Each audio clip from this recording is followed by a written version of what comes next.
Ukraine faces pressure to make territorial concessions. Amid mounting pressure from Russia, the Ukrainian military has become increasingly open to territorial concessions and ceasefires, a remarkable turnaround after months of intense fighting. Russia has recently made significant advances in the Donbass region, at a pace that far exceeds anything seen since the early stages of the conflict.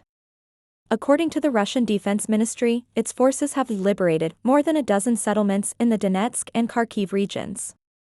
These developments put Ukraine under great pressure to defend its territory and maintain its ability to counterattack. Depleted manpower and declining morale. One of the biggest challenges Kiev is facing is a shortage of manpower. According to The Economist, Ukraine's recruitment campaign has failed to meet two-thirds of its goals. "We have no more volunteers," one Ukrainian official admitted. This signals a crisis early next year, as most of those currently conscripted are men over 45, lacking the necessary health and fighting spirit. The lack of rotation and the constant pressure are taking a serious toll on the morale of the troops. There are fewer people willing to fight to the end, and the idea of giving up territory is no longer as strongly opposed as before, said a Ukrainian officer. The percentage of soldiers who retain their will to fight now hovers at only 30 to 70%, a significant drop from the early stages of the conflict.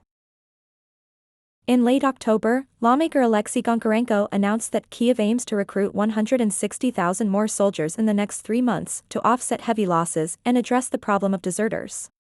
However, statistics show that more than 100,000 Ukrainian soldiers have deserted or left their posts without permission since 2022, making the problem worse. In response, the Ukrainian government has reduced the conscription age from 27 to 25 and increased penalties for those who do not comply with military service.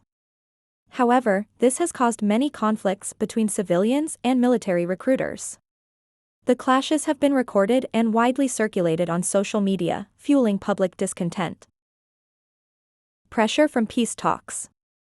As the situation on the battlefield becomes increasingly difficult, diplomatic pressure is also increasing.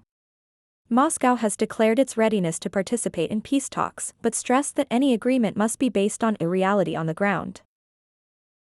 Russian President Vladimir Putin has insisted that the Donetsk, Lugansk, Kherson, Zaporozhye and Crimea regions, which Russia annexed in referendums, will not be returned to Ukraine. This puts Kiev in a difficult position. If it wants peace, it will face pressure to make territorial concessions. However, such concessions could cause major divisions within Ukraine, where many forces remain strongly opposed to any loss of territory. Meanwhile, declining troop morale and limited resources make Kiev's ability to sustain a long-term war increasingly fragile. The outlook for Ukraine is now a difficult one. The choice between continuing to fight or making concessions could shape the country's future in a conflict that remains uncertain.